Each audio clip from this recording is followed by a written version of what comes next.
يا أيها الذين آمنوا اتقوا الله ولتنظر نفس ما قدمت لغد واتقوا الله إن الله خبير بما تعملون. بسم الله الرحمن الرحيم. السلام عليكم ورحمة الله وبركاته.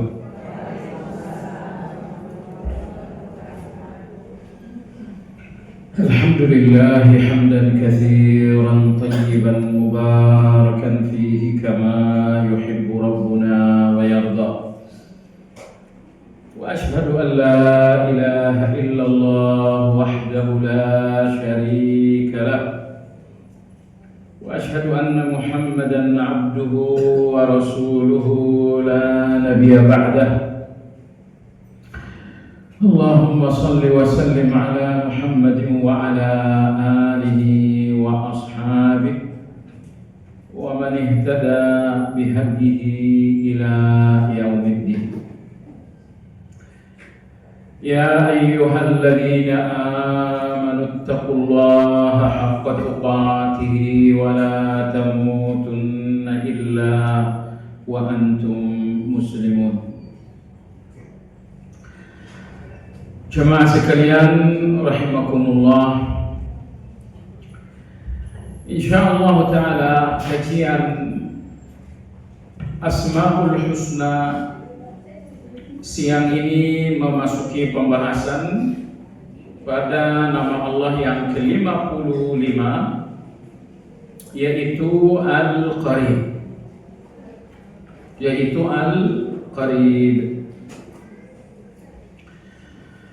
Dalam bahasa Indonesia, Al-Qarib artinya Allah Subhanahu wa taala maha dekat. Allah Subhanahu wa taala maha dekat. Al-Qur'anul Karim menyebutkan nama Allah Al-Qarib sebanyak 3 kali.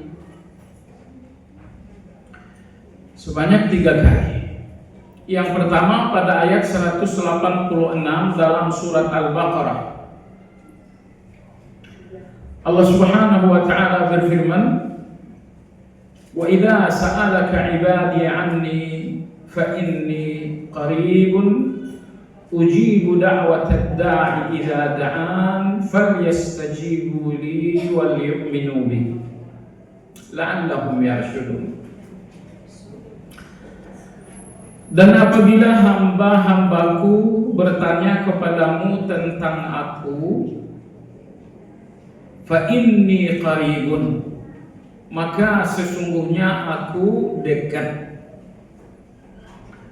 Ujibu da'watad da'i, aku mengabulkan permintaan orang-orang yang berdoa.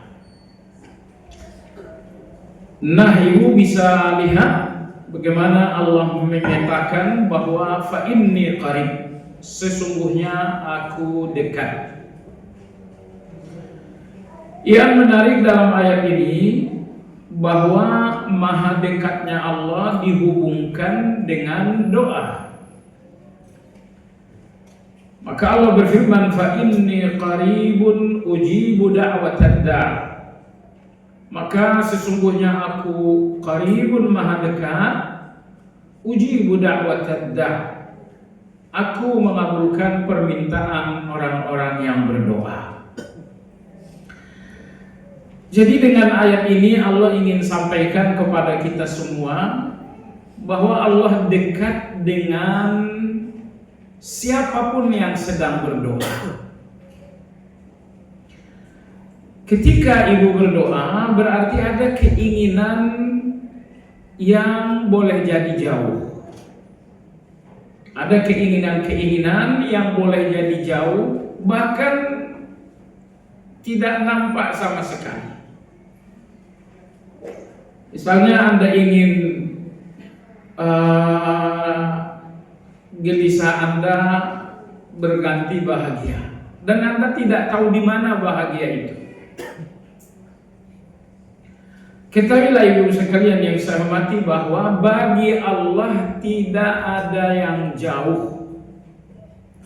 Semua keinginan-keinginan Anda yang bagi Anda jauh, tapi bagi yang maha dekat semuanya dekat.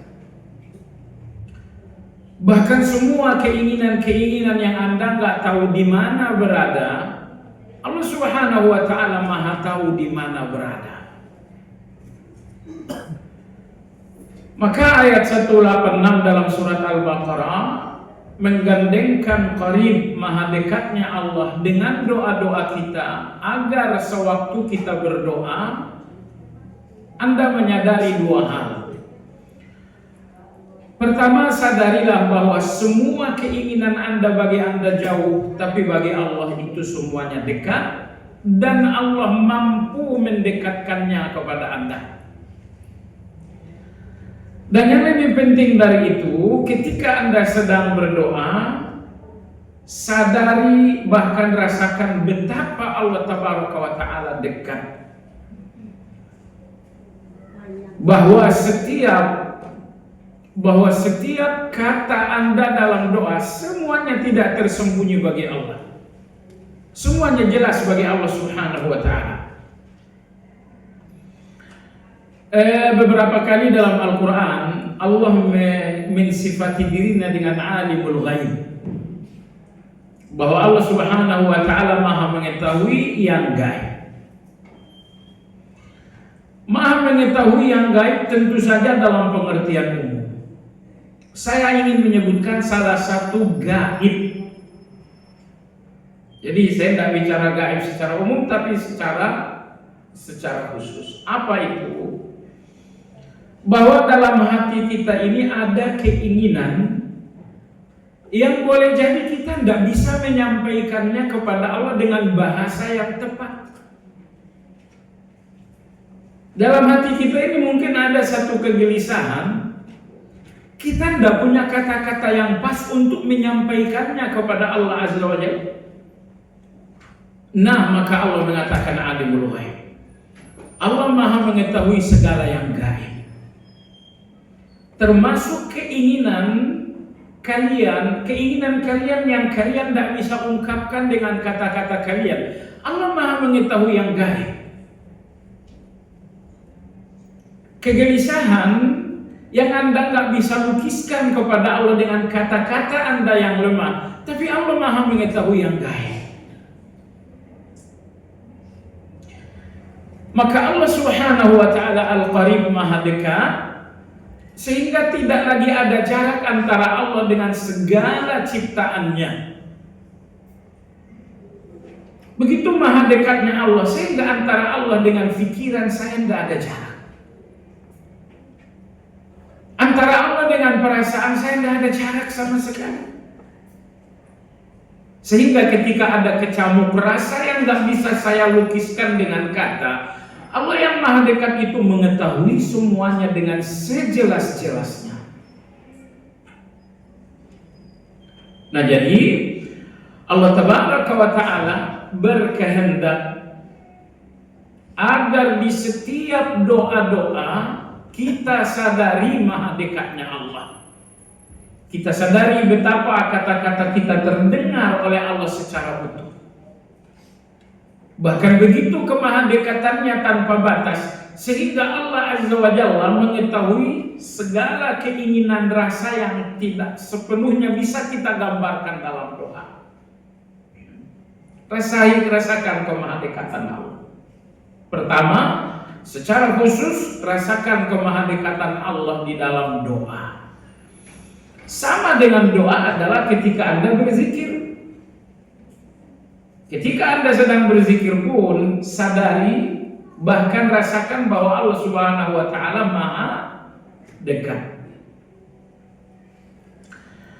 Tidak mungkin doa itu terasa nikmat, zikir itu terasa lezat, salat itu terasa hangat, karena Anda tidak merasakan maha dekatnya Allah Azza wa Jalla.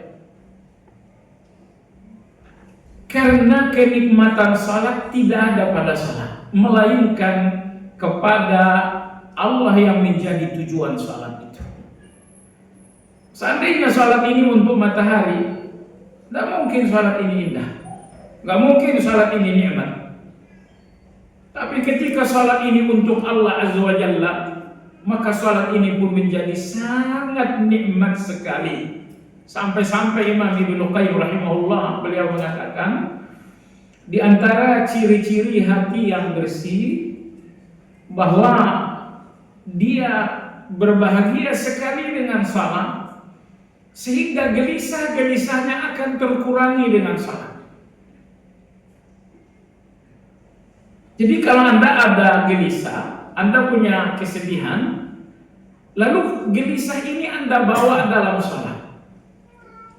Khawatir, sedih, dan rasa was-was Anda bawa dalam salat Anda. Ternyata selesai Anda salam, semuanya tidak ada yang terkurangi. Ini indikasi hati yang kotor. Karena hati yang bersih itu, kata Imam Ibnu Qayyim rahimahullah, apabila di dalamnya ada kegelisahan, ada kekhawatiran, ada kesedihan, lalu kemudian dibawa salat, niscaya kenikmatan salat akan mengurangi semuanya. Gelisah itu akan terkurangi dengan nikmatnya salat. Jadi sederhananya begini, gelisah itu pahit, sedih itu pahit, rasa takut itu pahit, tapi salat itu manis. Nah, ketika manisnya salat telah tercampur dengan pahitnya gelisah, pahitnya gelisah pasti kalah atau setidaknya terkurangi.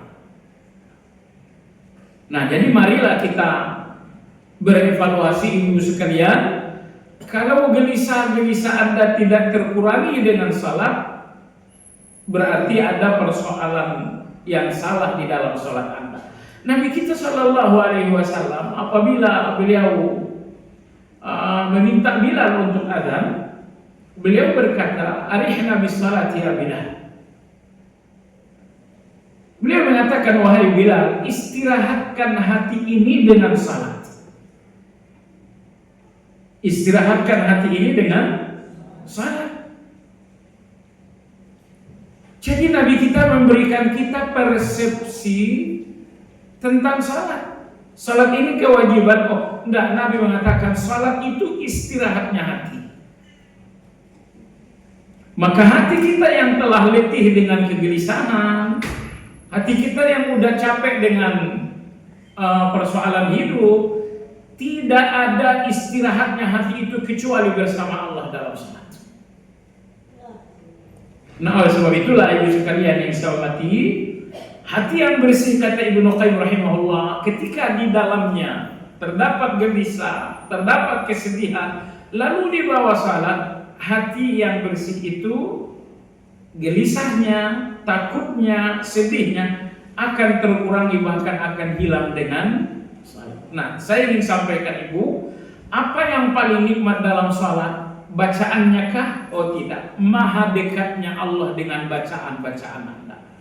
Saat Anda bacakan Allahu Akbar kabir, Anda sadar Allah sedang dengar. Itulah nikmatnya salat. Ketika Anda menyanjung Allah, Alhamdulillah, Anda sadar Allah sedang mendengar. Itulah nikmatnya salat.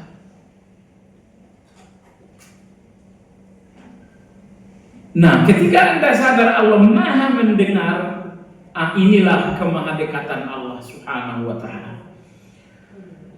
Baik, ayat yang kedua menyebutkan nama Allah Al-Qarib adalah pada ayat 61 dalam surat Hud. Allah tabaraka wa ta'ala berfirman, "Fastaghfiruh thumma tubu ilaih inna rabbi sami'un qarib." Istighfarlah kalian kepada Allah dan taubatlah kalian kepada Allah. Ayat ini mengandung dua perintah, istighfar, taubat. Dalam zikir pun kita mengatakan astaghfirullah wa atubu. Apa perbedaan istighfar dengan taubat? Istighfar itu menghentikan dosa, taubat itu mengembalikan Anda kepada Allah. Tidak semua orang yang menghentikan dosa lantas kembali kepada Allah. Banyak preman-preman pensiun. Preman pensiun, mereka tidak lagi melakukan dosa, tapi mereka tidak lantas kembali kepada Allah melalui pintu salat. Mereka tidak lantas kembali kepada Allah melalui pintu zikir, melalui pintu tilawah. Mereka hanya menghentikan salat, menghentikan kejahatan, dan tidak kemudian kembali kepada Allah Azza wa Jalla. Maka ketika Anda ucapkan astaghfirullah, artinya Anda berikrar akan menghentikan dosa. Wa atubu ilaihi, ini sebuah ikrar bahwa Anda akan kembali kepada Allah Azza wa Jalla. Anda akan kembali kepada Allah Azza wa Jalla. Kembali kepada ayat 61 tadi surat Hud, fastaghfiruh, istighfarlah kepada Allah. Summa tubu ilaihi, lalu kembalilah kalian kepada Allah, taubatlah kepada Allah. Inna rabbi sami'un qarib, sesungguhnya Rabbku maha mendengar lagi maha dekat. Allahu akbar. Ayat ini ditutup dengan dua nama Allah, Sami'un qarib. Sami'un Allah maha mendengar, qaribun Allah maha dekat. Tapi coba ibu renungkan, maha dekat pada ayat 61 surat Hud ini hubungannya dengan orang-orang berdosa yang sedang istighfar dan bertaubat. Jadi oleh sebab itu, betapapun dosa kita besar, betapapun kita telah kotor dengan dosa-dosa kita itu, jangan suuzon terhadap diri Anda di depan Allah Azza wa Jalla. Ayat ini menegaskan Allah berikan kemahadekatannya kepada orang-orang berdosa. Yang penting kalian istighfar, yang penting kalian bertaubat.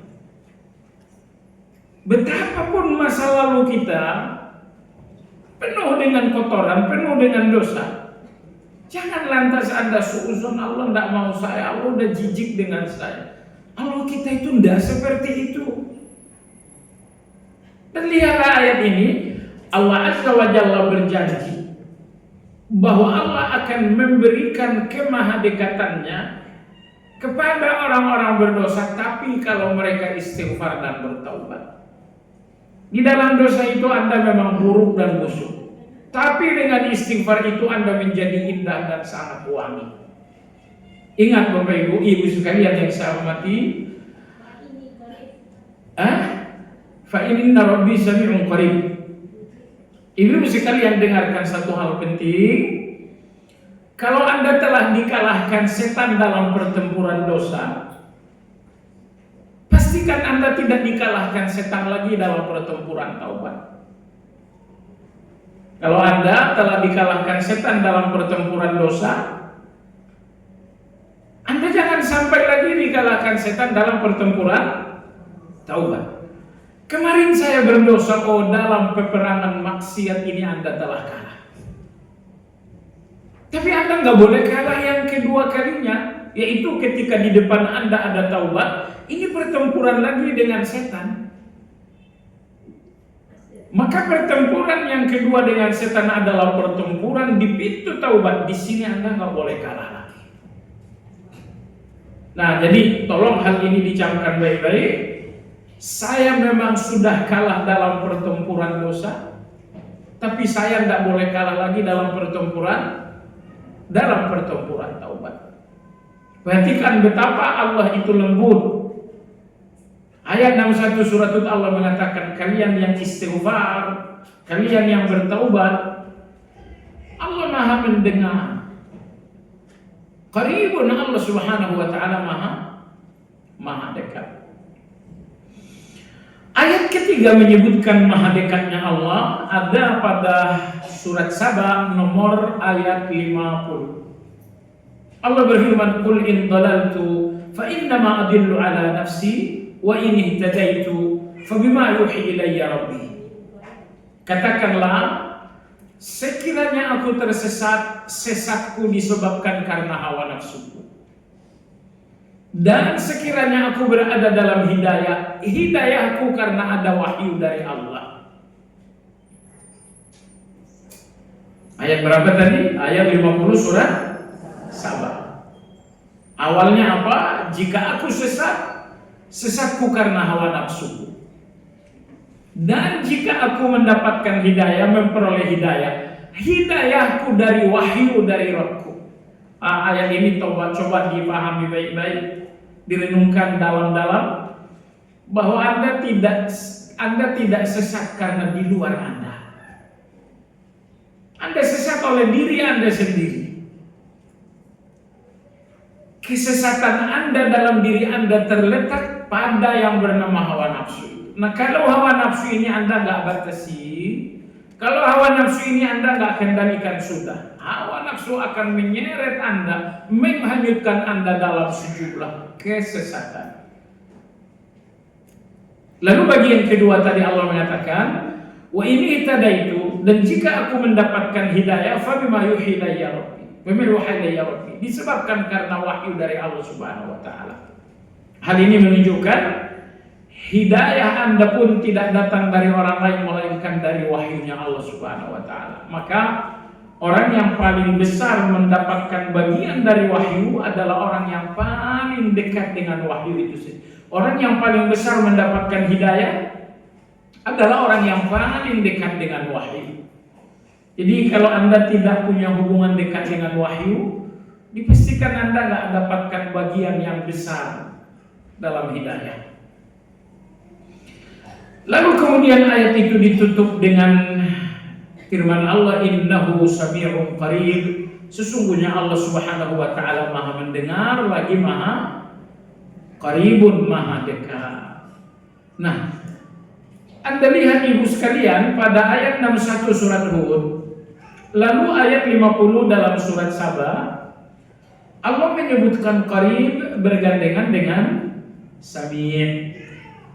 Nah, itu artinya nanti kalau Anda berdoa dan Anda ingin menyebutkan Allah qarib, Allah Maha dekat, alangkah bagusnya kalau qaribnya Allah digandengkan dengan sami'.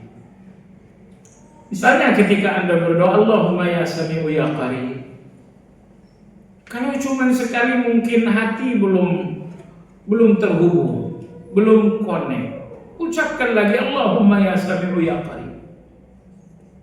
Mulai ada koneksi, ucapkan lagi yang ketiga, Allahumma ya sami'u ya qarib. Begitu Anda udah ngerasa, Anda udah sadar Allah sedang dengerin saya, Allah benar-benar dekat dengan saya. Kalau Anda udah sadar, Anda udah nyambung dengan makna Asmaul Husna, sampaikan keinginan Anda setelah itu. Ucapkan 3 kali, ucapkan 4 kali, ucapkan 5 kali. Karena yang terpenting menyebut nama Allah dalam doa, bagaimana hati ini terkoneksi dengan Asmaul Husna itu, terkoneksi dengan kesadaran, terkoneksi dengan rasa, terkoneksi dengan keyakinan. Sami'un, aku sadar Allah mendengar. Sami'un, aku merasakan Allah mendengar. Sami'un, aku yakin Allah Maha mendengar. Kalau koneksi ini sudah bersambung dengan makna nama-nama Allah, sifat-sifat Allah, selanjutnya mintalah kepada Allah. Baik, coba sekalian, itulah 3 ayat yang menegaskan nama Allah Al-Qarib. Apa tafsir Al-Qarib? Di sini penulis berkata Al-Qarib artinya qaribul ijabati lid-du'a, qaribun mimman akhlasa lahu al-ibadah wa raghiba ilayhi fit taubah wa qurbuhu ta'ala min ibadihi bi taqarrubihim ilayhi. Penulis mengatakan Allah Maha dekat. Iya, Allah Maha dekat dengan doa-doa kita. Allah Maha dekat, iya, Allah dekat dengan orang-orang yang selalu ikhlas. Allah Maha dekat, iya, Allah Maha dekat dengan orang-orang yang bertaubat. Ibu yang saya hormati, kalau Anda tidak dekat dengan Allah karena kebaikan, maka dekatlah dengan Allah karena taubat. Mungkin kita pelajari saja diri kita ini. Ya Allah, sholat ini rasa-rasanya tidak bikin aku dekat denganmu. Ya Allah, kalaulah zikir dan tilawahku pun tidak membuat aku dekat denganmu. Kalau Anda nggak merasa dekat dengan Allah dengan ketaatan, dengan ibadah, dengan kebaikan, maka rasakanlah kemahadekatan Allah dengan taubat. Rasakan kemahadekatan Allah dengan taubat. Karena sulit ya untuk kita menegaskan, aku dekat dengan Allah dalam sholatku, aku dekat dengan Allah dengan zikirku. Walaupun itu harus kita upayakan, tapi saya ingin katakan, kalau Anda tidak merasa dekat dengan Allah karena kebaikan, maka hendaklah Anda merasa dekat dengan Allah karena taubat. Dan saya sering sampaikan ibu-ibu sekalian, manusia akhir zaman model kita ini, peluang surga kita melalui kebaikan besar. Tapi peluang surga kita melalui taubat itu jauh lebih besar. Jangan abaikan taubat dan istighfar. Sadarkan diri Anda sendiri, soal sholat saya akan kalah dengan banyak orang. Soal tilawah saya akan kalah dengan banyak orang. Tapi di dalam taubat, saya tidak boleh kalah.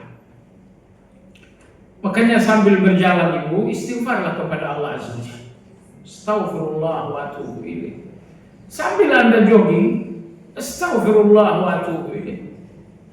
Anda sudah berbaring, Anda ingin menjemput istirahat Anda, ucapkan astaghfirullah wa atubu ilaih.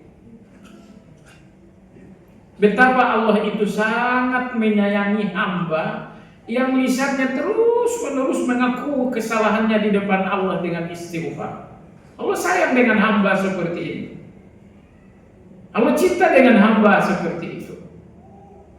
Maka saya ingin tegaskan pula, kalau Anda merasa, ya mungkin Allah nggak mencintai aku dengan salatku, Allah nggak mencintai aku dengan tilawahku, mungkin. Ini bukan suudzon kepada Allah, tapi suudzon terhadap diri sendiri. Aku tahu salatku bukan salat yang seperti orang bagus. Jadi sekali lagi bukan suudzon kepada Allah, tapi suudzon terhadap diri sendiri. Baiklah, seandainya Allah nggak mencintai aku dengan salatku, semoga Allah mencintai aku dengan istighfar dan taubatku. Baik jemaah sekalian yang saya hormati, maka tadi penulis mengatakan Allah maha dekat dengan doa-doa kita. Dan Allah Subhanahu wa ta'ala maha dekat dengan keikhlasan kita. Ibu, di depan kita Ramadan akan datang. Kurang lebih 2 minggu lagi insya Allah kita akan memasuki Ramadan. Ramadan ini musimnya ketaatan. Jangan diubah menjadi musimnya makan. Lalu yang ingin saya tegaskan ibu, nggak usah ya ibu berlomba kuantitas, tapi berlomba saja kualitas. Dan kualitas termahal dalam amal Anda adalah 2, ikhlas dan mutabah. Ikhlas dan dalam proses pelaksanaannya pun mutaba'ah sesuai dengan contoh dari Nabi Shallallahu Alaihi Wasallam. Ingat ibu yang saya hormati, Allah itu tidak pernah menuntut banyak. Allah hanya menuntut baik. Sekitar 4 kali dalam Al-Quran Allah mengatakan liyabluwakum ayyukum ahsanu. Allah menguji kalian siapa yang terbaik dalam amal. Ayat ini menegaskan bahwa Allah nggak menuntut Anda untuk banyak, tapi Allah menuntut Anda untuk baik. Sholatlah yang banyak, enggak. Sholatlah yang baik. Tilawahlah yang banyak, enggak. Tilawahlah yang baik. Saya Allahu Akbar, ibu sekalian, kita berbagi saja. Saya tidak lebih baik dari ibu dan saya sama saja. Tapi maksud saya begini, nanti di dalam tadarusan Anda mungkin akan dengar orang yang baca ayat ngebutnya pakai kecepatan 180 km per jam. Mereka baca ayat itu cepatnya luar biasa. Pertanyaan ibu-ibu, Anda sadar nggak yang Anda bacakan itu kalamnya Allah?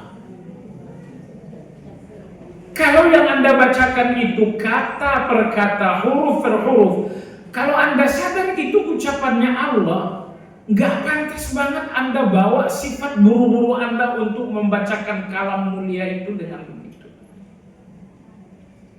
Jadi Anda ini akan membaca Al-Quran. Sebelum Anda baca Al-Quran, mungkin semenit sebelum baca Al-Quran, sadarkan hati Anda dulu. Aku akan membaca Al-Quran. Setiap hurufnya, setiap katanya, ini semuanya adalah ucapannya Allah.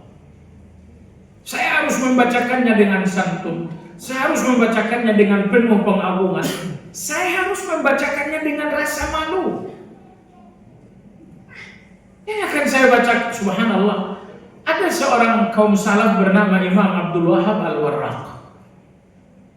Imam Abdul Wahab Al-Warraq. Beliau mengatakan Al-Quran ini kalamullah, ucapan Allah. Sekiranya Allah tidak memudahkan Al-Quran, tidak satu pun makhluk yang bisa mengucapkannya. Alhamdulillahirabbil alamin, ayat kedua dalam surat Al-Fatihah. Itu ucapannya Allah, bukan? Nah, kata Imam Abdul Wahab Al-Warraq, seandainya Allah tidak memudahkan Al-Quran, jangankan manusia, malaikat pun tidak ada yang mampu mengucapkan ucapannya Allah itu. Tapi Allah yang Maha Penyayang, Allah turunkan ucapannya agar mengalir di lidah kita. Namun karena Allah Maha Penyayang, Allah mudahkan ucapan-ucapannya ini sehingga mudah mengalirnya di dalam lidah kita. Saya sih berpikir aja ibu-ibu, ya tentang diri saya aja. Di depan Allah Azza wa Jalla, air mata terbanyak nanti tumpah sehubungan dengan antara kita dengan Al-Quran. Kenapa? Tidak banyak waktu kita bersama Al-Quran. Sekali seminggu baca Quran, ya Allah. Sekali seminggu baca Quran. Pantasan hati kita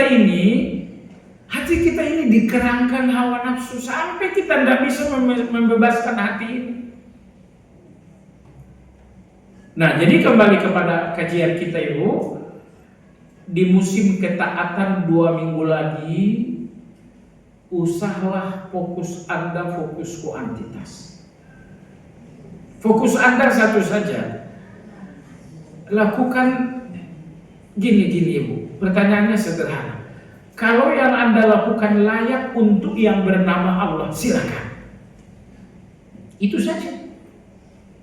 Contoh, ada orang sholat, Bismillahirrahmanirrahim, Ar-Rahman Maliki Yaumiddin, Iyyaka na'budu wa iyyaka nasta'in. Pertanyaannya, kalau memang ini layak untuk Allah, lanjutkan. Cuman pertanyaannya, bacaan model itu layak enggak untuk Allah? Kalau tidak layak, ya sudah diperbaiki. Saya ingin ini menjadi kaidah ibu ya.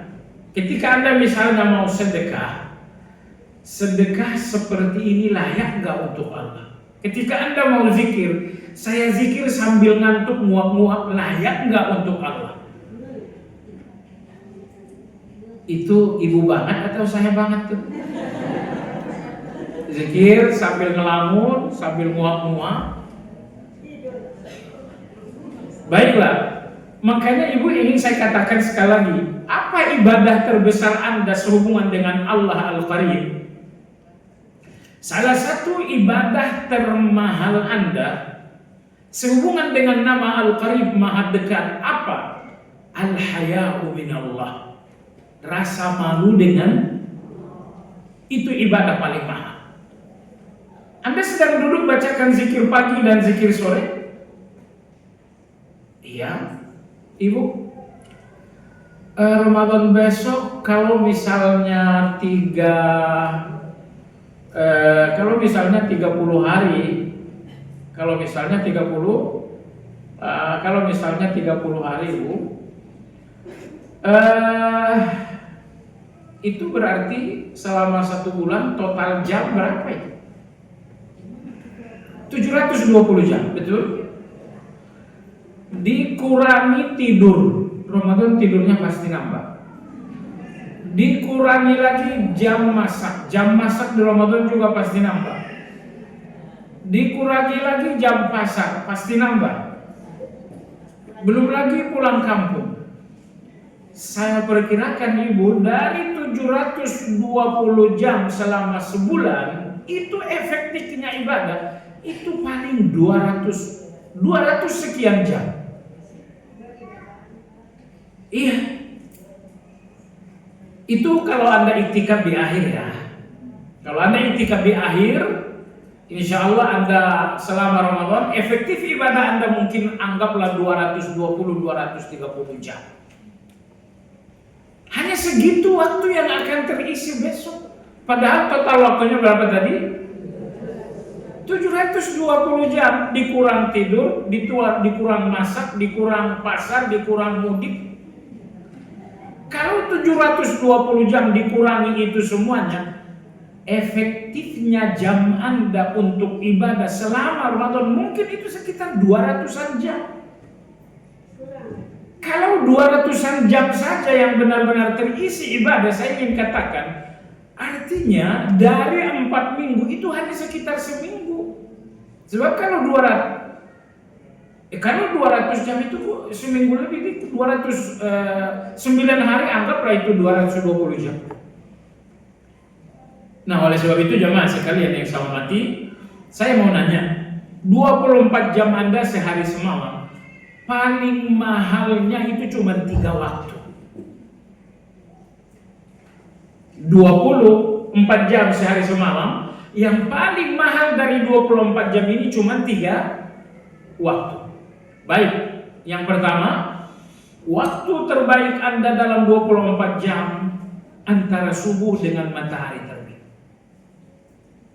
Nomor 2, antara asar sampai matahari terbenam. Nomor 3 adalah menjelang azan subuh alias sahur. Nah, apa yang ingin saya katakan? Ini 3 waktu terbaik Anda dalam 24 jam. Besok di bulan Ramadan ini jangan dibuang jadi sampah. Apalagi dibuang untuk jadi dosa. Pintar-pintarnya Anda saja, habis asar Anda mau masak. Padahal antara asar dengan matahari terbenam ini adalah waktu berharga. Jelang subuh Anda makan sahur, padahal itu adalah waktu terbaik juga. Jadi waktu terbaik ibadah ya. Ini 3 waktu terbaik dalam 24 jam. Nah, nanti di bulan Ramadan itu 3 waktu terbaik ini jaga baik-baik. Kenapa? Ingat, mungkin Ramadan tahun besok kita nggak ikut. Atau ada jaminan Ibu ikut Ramadan tahun besok? Nggak ada jaminannya kan? Ya, kalau nggak ada jaminannya jangan main-main. Ibu, saya mau nanya. Coba Ibu kasih tahu saya sebuah modal tapi kurang terus.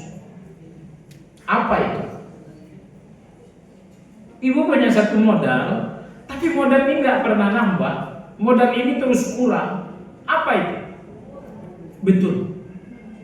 Umur Anda itu modal, tapi itu modal nggak pernah nambah, tapi nurun terus. Makanya setelah Allah menyebutkan umur wala asri, demi masa, Dan bagian dari masa itu adalah umur. Setelah itu Allah mengatakan innal insana lafi. Kenapa rugi? Karena umur ini tidak pernah nambah, kurang terus. Jelas Anda akan rugi. Jelas Anda akan rugi. Kalau Anda berdagang, modal Anda itu nambah.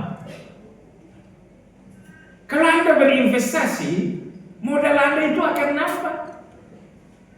Tapi modal yang bernama umur ini, modal yang terus-menerus berkurang, nggak pernah nambah. Maka Allah mengatakan innal insana lafi, semua manusia berada dalam kerugian. Kenapa rugi? Karena tidak ada orang yang umurnya nambah, semuanya berkurang. Ini kita udah ngaji berapa? Kita udah ngaji hampir 1 jam, artinya udah 1 jam umur kita berkurang. Alhamdulillahnya berkurangnya untuk aman, untuk amilus shalihat, untuk watawasau bil haq, untuk watawasau. Kalau berkurangnya usia untuk 4 hal ini, Allah mengatakan kalian tidak sepenuhnya rugi. Umurnya berkurang, tapi berkurangnya untuk 4 hal itu tambal sulam, bukan bahkan tambal sulam, kalian untung itu. Tapi Allah, kalau umur ini di mana habisnya? Habisnya di mall. Kalau saya nggak katakan nggak boleh ke mall, Anda jangan salah dengar juga. Ingat, kalau memang ke mall benar-benar kebutuhan, silakan pergi. Agama menghormati kebutuhan Anda itu. Ibu, saya lanjut lagi. Di sini penulis menambahkan, menyebutkan lagi tentang penafsir Al-Qarib. Beliau mengatakan, wa hadzal qurbu la tudraku lahu haqiqatun wa innama tu'lamu atharuhu min lutfihi bi 'abdihi wa inayatihi wa tawfiqihi wa tasdidihi wa min atharil ijabati lid-da'in wal ithabati lil 'abidin. Allahu akbar. Ini tulisan Syekh Sa'di dalam menafsirkan Al-Qarib. Indah sekali. Beliau mengatakan maha dekatnya Allah dengan manusia. Anda tak menemukan definisinya, hakikatnya. Gini, sekarang ibu dekat dengan orang di samping ibu. Seperti apa dekatnya? Ini lutut kita bersentuhan. Ini kita sesekali pijit-pijitan biar gak tidur. Dekatnya ibu dengan tetangga ibu saat ini kedekatan yang hakikatnya memang Anda tahu. Tapi dekatnya Allah dengan Anda nggak tahu hakikatnya. Anda nggak tahu bentuknya. Tapi Masya Allah, kata Syekh Sa'di rahimahullah, walau Anda nggak tahu hakikat dekatnya Allah dengan Anda, tapi Anda dapat merasakan pengaruh dekatnya Allah dengan Anda. Syekh Sa'di mengatakan maha dekatnya Allah dengan hambanya gak akan diketahui oleh hamba hakikatnya, tapi hamba akan merasakan pengaruhnya. Apa pengaruhnya jamaah sekalian? Lutfihi bi 'abdihi.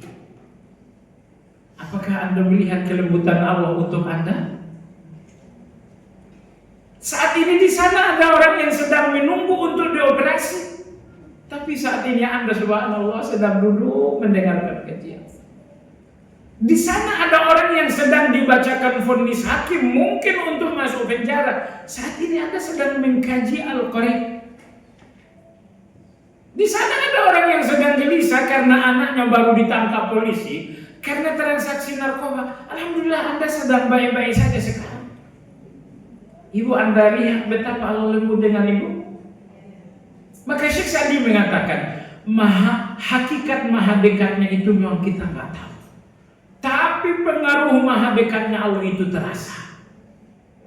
Apa yang terasa dengan maha dekatnya Allah? Lihatlah betapa lembutnya takdir Allah untuk Anda. Lihatlah betapa lembutnya takdir Allah untuk Anda. Saat ini di sana ada orang yang sedang susah berada dalam penjara. Mereka masuk penjara bukan karena jahat. Mereka difitnah masuk dalam penjara. Tapi lihat betapa lembutnya Allah Azza wa Jalla untuk Anda.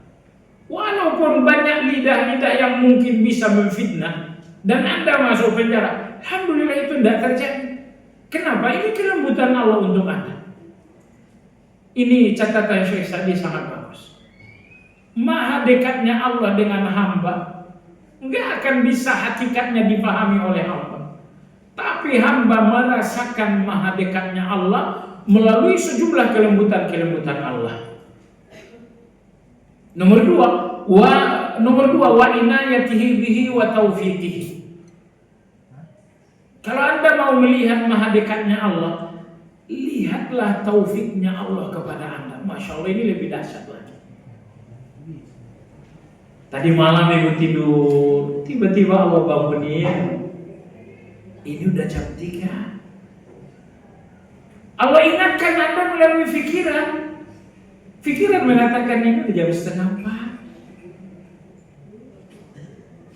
Selesai subuh, Allah ingatkan lagi Anda dengan kesadaran. Zikir dulu kan cuma 1/4 jam. Tadi dalam perjalanan menuju masjid Anda naik kendaraan, tiba-tiba kanan kiri ada pengendara lain. Waduh, jahat banget, zalim banget. Tiba-tiba Allah sadarkan Anda, biarin aja, Anda usah dipersoalkan. Ibu sekalian yang saya hormati, maka Syekh Sa'di mengatakan, hakikat maha dekatnya Allah dengan hamba, nggak mungkin kita pahami hakikat itu. Tapi Anda bisa merasakannya melalui taufik-taufiknya Allah Subhanahu wa Ta'ala.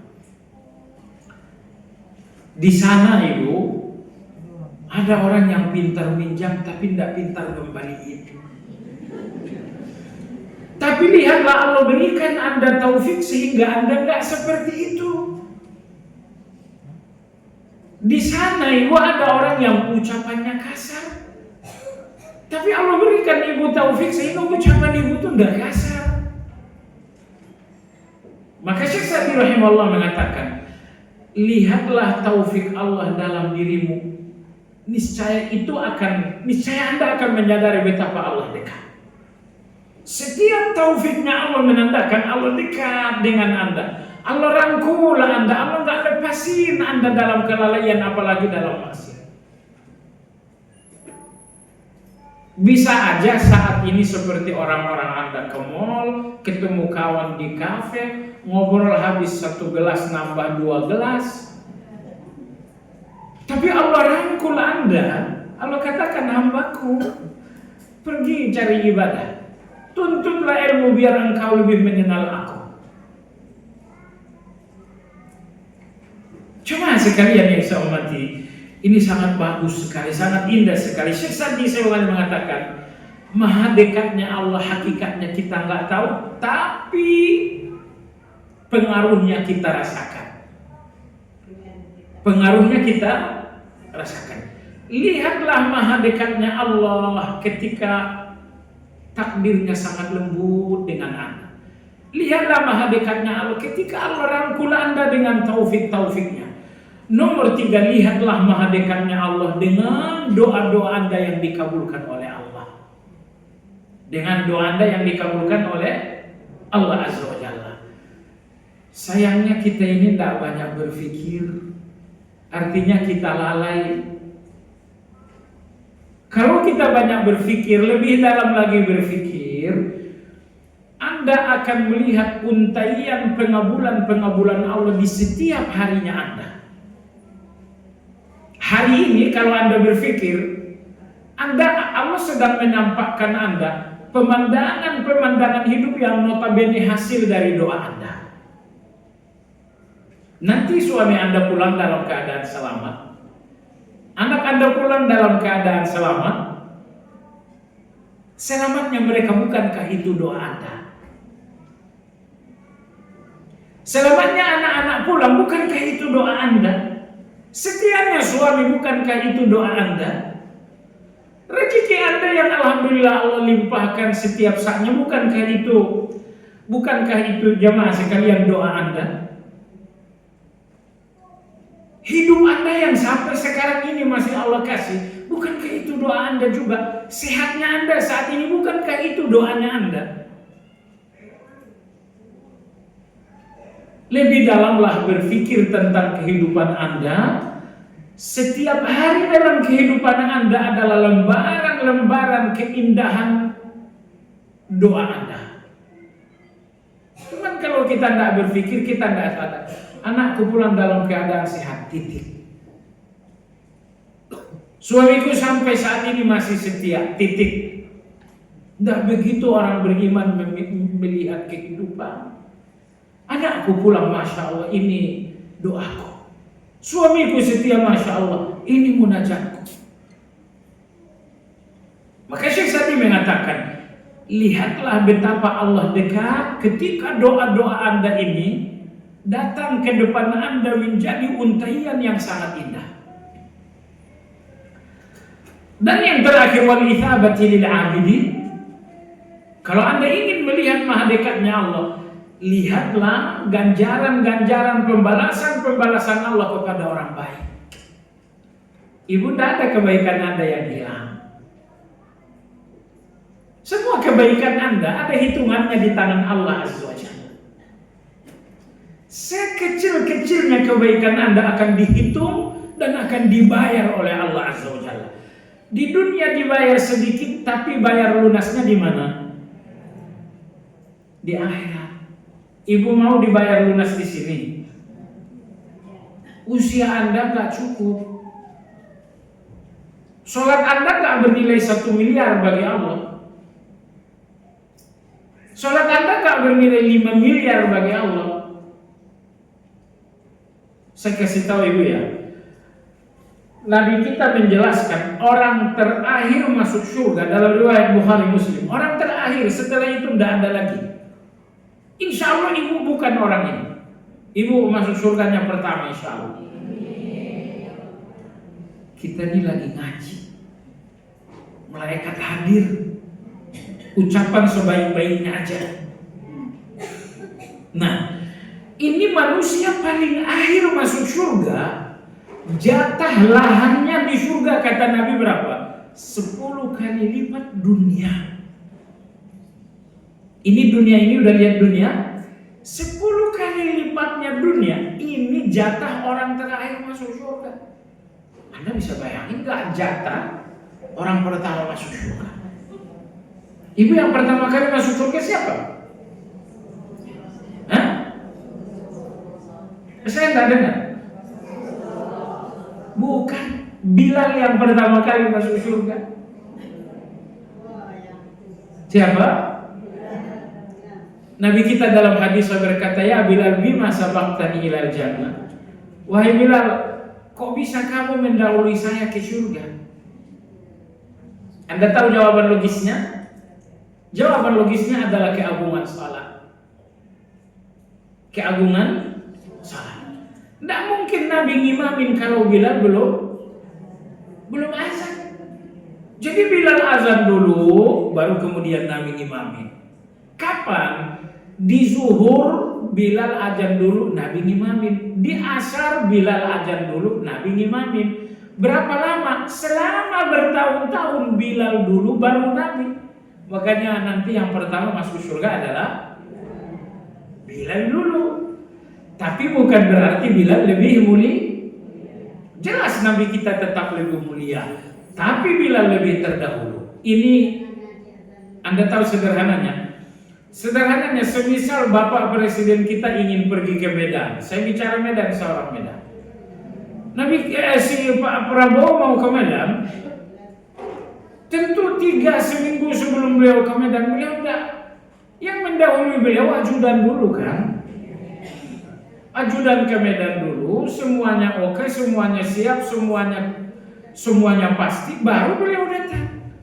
Nah, itulah bandingan ketika Bilal mendahului Nabi kita. Beliau mendahului bukan karena beliau lebih mulia. Tetap Nabi kita lebih mulia walau Bilal lebih terdahulu. Yang ingin saya katakan ibu sekalian, Allah menghitung semua kebaikan Anda. Makanya sekecil-kecilnya kebaikan jangan buang, jangan abaikan. Allah ngitung itu. Anda senyum kepada teman Anda sekarang, pasti teman Anda gak ngitung. Pasti gak akan dihitung sama dia. Tapi saya mau nanya, Allah Subhanahu wa Ta'ala, Anda senyum kepada tetangga Anda saat ini, Allah hitung nggak tuh? Ya Allah. Ini teman di kanan Anda ini, Anda senyum, dia nggak bakal bayar. Yang bayar itu Allah Azza. Nanti suami pulang sore, Anda sambut, Anda senyum, Anda salam, berapa itu? 2 kan? Anda senyum, Anda salam, salamnya pun cium tangan. Suami bayar enggak? Siapa yang bayar? Alhamdulillah, kalau suami yang bayar pasti enggak besar. Karena manusia enggak ada yang bisa bayar besar. Anda bayar saya 1 triliun, kecil. Sementara kalau Allah membayarnya surga. Ya Allah. Jadi oleh sebab itu ibu-ibu sekalian yang saya hormati, usahakan setiap amal Anda bayarnya surga, jangan dunia. Karena dunia ini sebesar-besarnya kecil, semahal-mahalnya murah, setinggi-tingginya rendah, sebesar-besarnya kecil. Itu dunia. Itu dunia. Nah, baiklah jemaah sekalian yang saya hormati, jadi di antara fakta, di antara bukti maha dekatnya Allah, bahwa Allah maha membalas segala kebaikan. Tidak ada kebaikan Anda yang hanyut, tidak ada kebaikan Anda yang hilang. Semuanya dibalas oleh Allah. Di dunia dibalas, di akhirat juga Cuman pembalasan Allah di dunia ini kita nggak terasa kalau kita tidak mikir. Sholat Anda dibalas oleh Allah, tapi Anda nggak ngerti.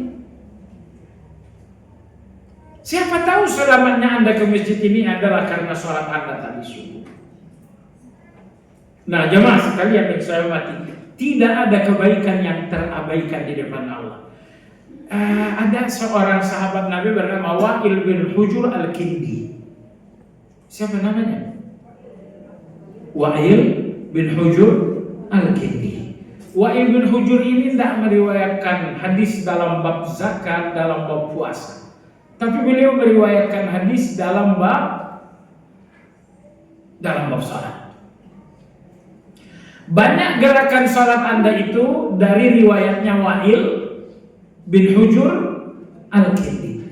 Ibu, ini nama dihafal. Nanti ceritanya biar ada nama. Nanti Anda cerita ke Bapak, ada seseorang. Bapak tidak percaya kalau seseorang. Siapa namanya tadi?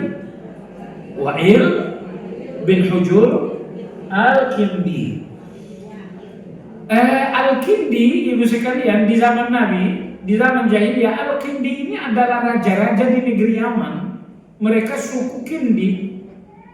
Nah, termasuk Wa'il bin Hujur ini adalah anaknya raja. Nah, alhamdulillahnya Wa'il bin Hujur ini masuk Islam. Maka Wa'il bin Hujur radhiyallahu anhu dari Yaman pergi ke Madinah untuk menjumpai Nabi kita dan berbaiat dengan Nabi kita. Tentu Nabi kita menyambut, Nabi kita bahagia, Nabi kita menghargai, ini anaknya raja. Lalu Nabi kita ini ingin memberikan hadiah kepada Wa'il. Karena ini anaknya raja, tentu hadiahnya bukan sekotak korma. Tapi hadiahnya Nabi hadiahin ke beliau sebidang tanah di Madinah. Maka Nabi alaihi salatu wassalam memanggil Abu Musa al-Ash'ari, memanggil Muawiyah bin Abi Sufyan. Saat itu Muawiyah radhiyallahu anhu hidup dalam kemiskinan, bahkan sandal pun beliau tidak punya. Nabi sallallahu alaihi wasallam mengatakan, wahai Muawiyah, tolong kamu antarkan Wa'il, perlihatkan ke dia sebidang tanah hadiah saya untuknya. Maka berjalanlah Muawiyah ini orang kedua. Siapa namanya nomor 2? Berjalanlah Muawiyah membawa Wa'il untuk menunjukkan Wa'il kepada sebidang tanah yang dihadiahkan kepada beliau. Jam berapa itu?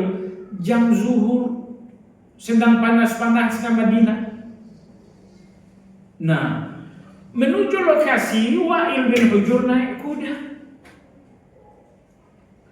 Sementara Muawiyah orang miskin, nggak punya kuda. Karena jaraknya lumayan jauh, maka Muawiyah mengatakan, wahai Wa'il, biarin saya ikut numpang, bonceng saya.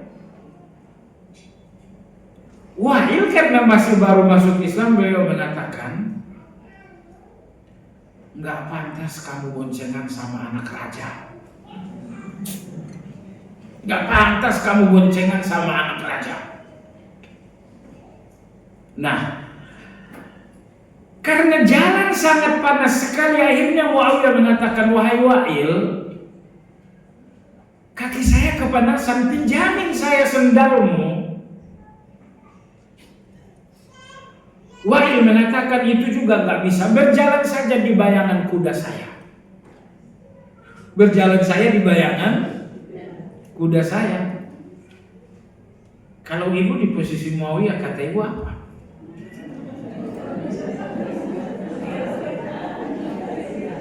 Tapi sahabatnya Nabi kita Muawiyah ini seorang sahabat yang dikenal halim, yang dikenal gak punya emosi, lembutnya luar biasa. Mau dibikin emosi macam mana pun dia gak akan terpancing. Halim namanya. Sudah akhirnya diantarkanlah Wa'il ini, ditunjukkan loh ini tanah yang dihadiahkan untuk. Ibu sekalian, Rasulullah SAW beberapa tahun kemudian wafat. 30 tahun setelah itu Abu Bakar wafat, Umar wafat, Utsman wafat, Ali wafat. Lalu yang menjadi khalifah setelah itu siapa? Muawiyah radhiyallahu anhu. Sekarang dia yang menjadi khalifah kaum muslimin. Dia yang menjadi Amirul Mukminin. Nah, suatu hari datang delegasi dari Yaman yang ternyata pimpinannya adalah Wa'il bin Hujr. Nah, delegasi pimpinan Wa'il ini sampailah di negeri Syam, di tempat sentral kekuasaannya Muawiyah, di ibu kotanya Muawiyah. Sampai di negeri Syam, masuk ke dalam, anggaplah ruangannya Muawiyah. Oh, menyadari yang datang ini Wa'il, dirangkul oleh Muawiyah, disalam, dipeluk, cipika-cipiki. Hangat sekali sambutannya. Bukan cuma hangat, di ruang tugasnya Muawiyah ini ada tempat duduknya Muawiyah, khusus tempatnya Amirul Mukminin. Tapi karena yang datang ini anaknya raja, Muawiyah mengatakan, Wa'il, Lunseu kami itu kan anak raja, duduk di tempat saya aja. Duduk di kursi saya aja. Ya karena dipersilakan, tentu Wa'il juga nggak menolak. Udah dipersilakan. Dan Muawiyah bukan ngeledekin ya. Kalau kita yang suka dendam ini yang ngeledekin. Kalau misalnya Anda naik jalan kaki dicipratin orang naik motor, pasti Anda kejar pakai mobil. Tapi enggak, Anda cuma pengen pamer aja. Nih, saya mobil, kamu cuma motor aja, kok berlaku. Muawiyah radhiyallahu anhu tulus, beliau mengatakan, wahai Wa'il, karena kamu anaknya raja, jangan duduk di bawah, kamu duduk di tempat saya. Setelah Wa'il radhiyallahu anhu duduk di tempat tersebut, Muawiyah bertanya. Kata Muawiyah radhiyallahu anhu, Wa'il, masih ingat gak 30 tahun lalu? Masih ingat gak 30 tahun lalu? Kata Wa'il, iya saya masih ingat. Seandainya 30 tahun lalu saya bonceng kamu dan duduknya di depan saya. Bukan duduk di belakang, tapi duduk di depan saya. Apa yang ingin saya katakan ibu sekalian? Kebaikan itu gak ada yang hilang. Kalau kebaikan Anda hari ini tidak kembali besok, kebaikan Anda kemarin tidak kembali minggu ini, Lihatlah kebaikan Muawiyah. Kebaikan Muawiyah kepada Wa'il kembalinya kapan? 30 tahun kemudian barulah kebaikan itu balik. Dan saya pikir memang itu lebih indah, Ibu ya. Itu jauh lebih indah. Bahwa seandainya kebaikan Muawiyah ini kembali dalam satu hari, mungkin indahnya tidak terlalu indah. Tapi ketika kebaikan itu kembalinya setelah 30 tahun, itu indahnya luar biasa. Maka ini saya kata hubungannya dengan kajian kita tadi, tidak ada kebaikan yang hilang. Kebaikan itu pergi dari Anda tapi akan kembali untuk Anda. Hari ini Anda nolong orang. Hari ini Anda senyum kepada seseorang. Kebaikan itu udah pergi memang. Kebaikan itu tadi jam 7. Kebaikan itu pergi tadi dia akan kembali. Kalau tidak kembali hari ini, kembali besok. Maka jangan lagi berpikir terlalu panjang untuk melakukan kebaikan. Karena meski kebaikan itu akan pergi dari Anda, dia akan kembali untuk Anda. Kalau nggak kembali hari ini, kembali tahun besok. Intinya tidak ada kebaikan yang hilang. Baik jemaah sekalian yang saya hormati, di antara Ibu bisa lihat di bawah di buku ya, apa saja ibadah-ibadah kita. Saya lihat belum ada pertanyaan, berarti saya lanjut. Kalau ada pertanyaan saya berhenti. Kita lanjut lagi, insyaallah taala. Apa ibadah-ibadah sehubungan dengan nama Allah Subhanahu wa taala Al-Qarib? Tentu ibadah nomor 1 ibu-ibu, keyakinan sepenuh hati, bukan setengah hati. Keyakinan sepenuh hati bahwa Allah memang dekat. Bahwa Allah memang dekat. Nah, kalau maha dekatnya Anda sudah memenuhi sepenuh hati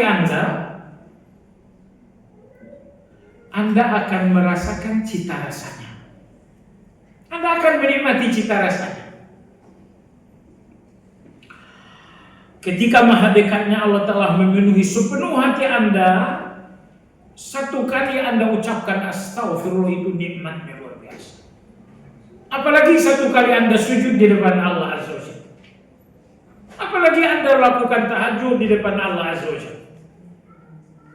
Nah, tugas Anda dan tugas saya ibu-ibu, bagaimana ruangan hati ini sepenuhnya terisi dengan maha dekatnya Allah itu. Kalau maha dekatnya Allah hanya terisi sepertiga hati, zikir ini gak ada rasa. Sholat itu pun gak ada rasa. Karena hubungan kita dengan Allah adalah hubungan yakin. Nah, kalau tidak ada hubungan yakin dengan Allah Azza wa Jalla, maka adanya Allah itu nggak terasa. Maha dekatnya Allah itu pun tidak manis. Kenapa? Sekali lagi, karena maha dekatnya Allah baru menempati sepertiga hati. Nah, usahakan maha dekatnya Allah menempati sepenuh hati. Kalau Anda bertanya, macam mana caranya? Caranya susah. Kenapa susah? Hati ini ada di dalam hati, ada dalam diri kita. Hati kita ini kita yang punya, tapi isinya Allah yang ngatur. Seandainya maha dekatnya Allah itu ada di dalam kantong, itu gampang diatur. Seandainya maha dekatnya Allah itu ada dalam genggaman, gampang diatur. Tapi ketika maha dekatnya Allah, letak dan tempatnya adalah hati kita ini dalam genggaman Allah. Nah, maka cara paling ampuh agar maha dekatnya Allah mengisi semua ruangan hati Anda, cara paling ampuhnya adalah berdoa kepada Allah Azza wa Jalla. Berdoa kepada Allah. katakan kepada Allahumma inni as'aluka al-yaqin. Ya Allah, aku minta yakin. Aku nggak memilikinya ya Allah. Kalaupun memilikinya sangat sedikit, aku minta yakin ya Allah. Aku minta yakin. Ya Allah, ibu sekalian yang saya hormati, kalau semua ruangan hati Anda telah penuh dengan yakin, hasil dari yakin ini namanya sakinah. Hasil dari yakin ini namanya sakinah. Apa itu sakinah? Ketenangan. Tapi ketenangan sakinah beda dengan ketenangan sehari-hari. Saya tenang sekarang. Kenapa? Oh, uang saya masih banyak. Oh, itu bukan sakinah namanya. Kamu tenang ya? Iya, karena saya sehat. Tenang Anda dengan sehat. Tenang Anda karena ada uang. Tenang Anda karena anak baik-baik saja. Tenang Anda karena suami setia. Itu tidak dinamakan sakinah. Itu tenang Anda datang dari luar. Sakinah itu adalah ketenangan yang datangnya dari keyakinan Anda kepada Allah Azza wa Jalla. Nah, maka kalau Anda udah sepenuhnya yakin, niscaya yakin ini akan naik menjadi sakinah. Nah, kalau hati itu telah terisi dengan sakinah, niscaya ketakutan-ketakutan hidup itu akan hilang. Ada ketakutan di depan Anda? Iya ada, saya lihat. Tapi saya nggak takut lagi. Ada kegelisahan esok lusa Anda? Ada kegelisahan esok lusa, tapi saya nggak melihat lagi. Allahu Akbar. Kalau yakin telah memenuhi hati, maka dia akan berubah menjadi sakinah. Dan kalau sakinah ini sudah ada dalam hati, maka Anda gak akan melihat lagi ketakutan walaupun ada di depan mata. Anda gak akan merasakan lagi kegelisahan walaupun ada esoknya Anda. Anda gak merasakan takut walaupun takut itu ada di ujung usia Anda.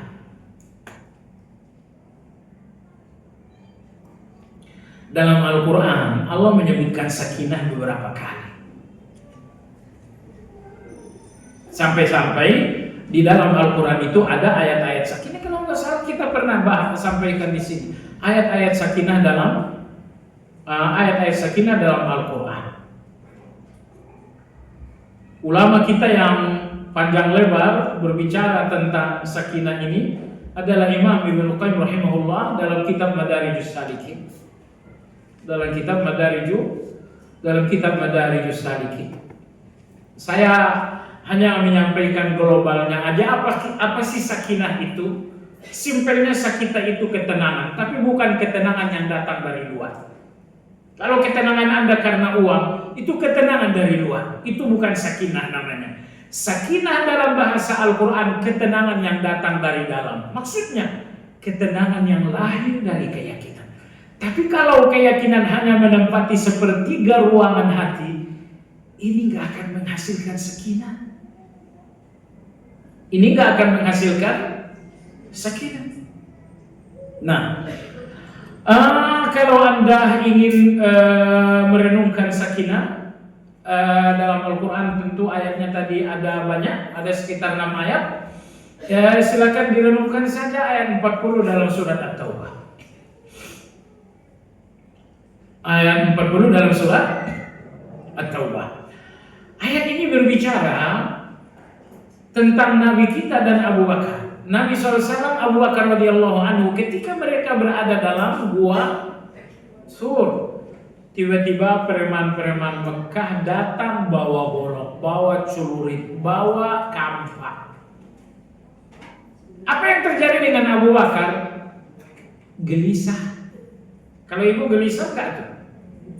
Kita bukan cuma gelisah, banyak yang copot. Jantung copot. Banyak yang copot kalau kita. Abu Bakar gelisah. Nabi kita alaihissalam melihat kegelisahan pada wajah Abu Bakar yang sangat tegang. Apa kata Nabi SAW? La tahzan innallaha ma'ana. Jangan gelisah, Allah bersama kita. Allah bersama. Ya Allah, ternyata ucapannya Nabi ini, Allah bersama kita, ini jatuh kepada keyakinan Abu Bakar. Ucapan Nabi ini tidak jatuh dalam telinganya Abu Bakar, tapi jatuh di dalam hati yang penuh keyakinan. Apa hasilnya itu? Hasilnya Allah berfirman, فَأَنزَلَ سَكِينَتَهُ عَلَيْهِ وَأَيَّدَهُ بِجُنُودٍ لَمْ تَرَوْهَا. Maka Allah menurunkan sakinah ke dalam hati Abu Bakar. Pertanyaan, hati Abu Bakar sakinah, bukankah preman masih ada di luar gua?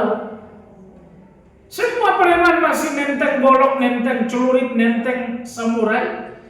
Semua premannya masih komplit, pegangannya pun masih celurit, tapi hati Abu Bakar sudah terisi sakinah. Kenapa hati ini telah terisi sakinah? Karena ma'iyahnya Allah, bersamanya Allah telah memasuki keyakinannya Abu Bakar, sehingga keyakinan itu sekarang telah menjadi sakinah. Maka kalau hati dalam berkeyakinan telah sampai di tingkat sakinah, di saat itu ketakutan di depan mata, tidak lagi rasa takut. Kegelisahan esok hari, tidak lagi kegelisahan. Semuanya telah berubah menjadi rasa aman. Jadi kalau di depan Anda ketakutan, esoknya Anda kegelisahan, lusanya Anda kekhawatiran, ini berarti yakin dalam hati Anda masih mandul. Dia belum melahirkan sakinah. Perbaiki saja yakin itu sampai memenuhi hati, niscaya dia akan melahirkan sakinah. Baik. Di antara sumber sakinah kita, ibu-ibu sekalian, Allah Maha dekat. Allah Maha dekat. Gimana keadaan kamu? Aku lagi gelisah. Allah Maha dekat enggak? Allah Maha dekat. Tuh.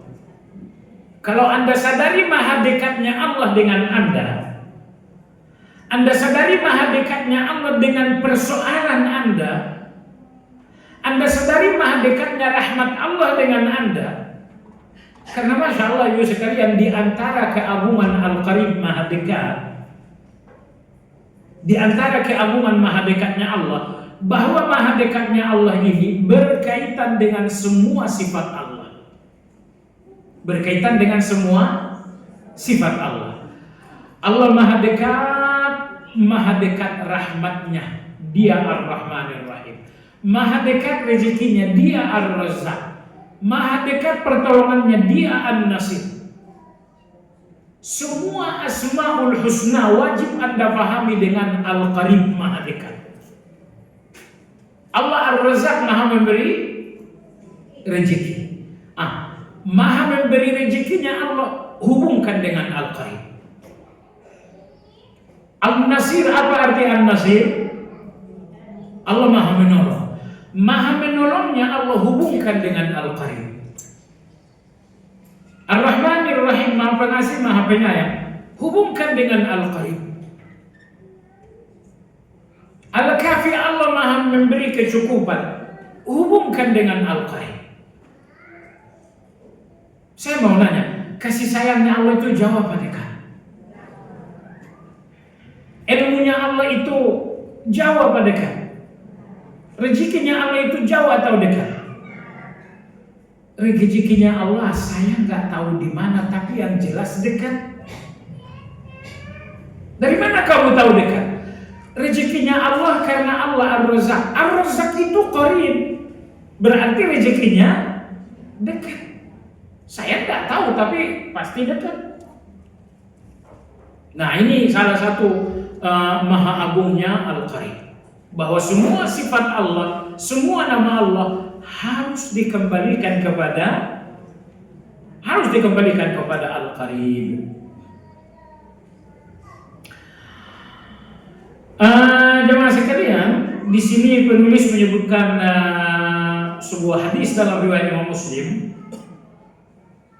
Di sini disebutkan potongan saja. Nabi kita dengan para sahabat suatu hari safar. Ketika safar, lalu Anda mendaki, dianjurkan mengucapkan Allahu Akbar.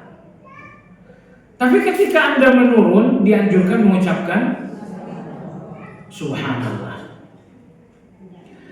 Nah, sahabat-sahabat dalam safar pun membacakan zikir itu sayangnya kencang.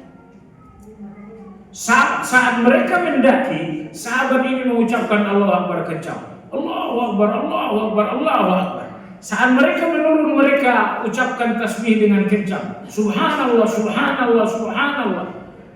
Karena suaranya kencang, Nabi kita mengatakan, irba'u ala anfusikum. Kata Nabi, turunkan volumenya. Kata Nabi, pelankan suaranya. Innakum la tad'una asamman wala ghaiba. Zikir dan doa kalian itu tidak kepada yang tuli, tidak pula kepada yang ghaib. Innama tad'una sami'an qariba. Tetapi doa dan zikir kalian itu kepada yang mendengar, bahkan maha mendengar. Qariba, kepada yang maha dekat. Nah, karena dia maha mendengar, dia pun maha dekat, tidak perlu kalian mengucapkan suara kencang. Nah, makanya Nabi Ibn Taimiyah rahimahullah, Allahu Akbar. Kata Imam Ibn Taimiyah, makin seorang hamba merasakan dekatnya Allah, semakin ia berbisik dengan Allah. Karena secara alamiah aja, kalau orang dekat tidak mungkin kita teriak. Kita menggunakan teriak itu kalau jauh. Anak Anda 100 meter di sana, tidak mungkin Anda berbisik. Pasti Anda teriak. Kenapa? Anakku jauh, mana saya teriak. Nah, jadi soal teriak dan soal berbisik alamiah manusia, setiap yang dekat akan berbisik dan setiap yang jauh akan berteriak. Pertanyaan, apa ada yang lebih dekat dengan Anda melebihi Allah? Kalau tidak ada yang lebih dekat melebihi Allah Azza wa Jalla, berarti Anda nggak perlu bersuara, berbisik saja dengan Allah Azza wa Jalla. Maka ucapan Ibnu Taimiyah tadi indah sekali. Semakin maha dekatnya Allah terasa, semakin seorang hamba berbisik. Semakin maha dekatnya Allah terasa, semakin hamba banyak berbisik-bisik dengan Allah. 1 jam pulang naik kendaraan, 1 jam hamba tidak henti-hentinya bisik-bisik dengan Allah. 1 jam si hamba ini jogging berolahraga, 1 jam hamba ini bisik-bisik dengan Allah Azza wa Jalla. Nah, jadi kalau ada orang yang berzikir kencang, teriak, 100% mereka nggak merasakan Allah dekat. Kalau mereka ngerasain Allah dekat, tak mungkin mereka menggunakan teriakan. Ini kalaupun tidak, dalilnya tadi ada ya, riwayat Imam Muslim. Jangankan ada dalil manusiawi, kita aja seperti itu, tidak mungkin kita teriak kalau dekat. Nanti suami udah dekat, coba teriakin, apa jadinya? Baik Ibu, demikian kajian kita. Mudah-mudahan kajian ini bermanfaat. Kita sudahi dengan zikir kafaratul majlis. Subhanakallahumma. Ada pertanyaan? Oh, masya Allah. Ternyata ada pertanyaan. Nggak jadi tutup. Kita buka lagi.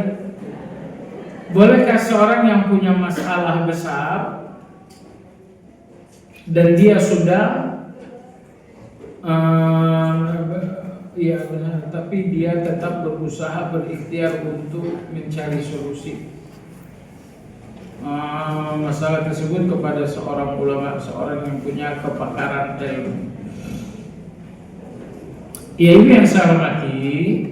Kalau memang ada masalah, memang solusinya dua ya. Solusi pertama, solusi yang logis. Solusi yang kedua adalah solusi yang syar'i. Solusi yang logis, minta bantu kepada orang yang memang logis. Kalau dukun tuh nggak logis. Nah, lu nomor 2, minta tolong kepada Allah dengan doa, dengan zikir, dengan tawakal.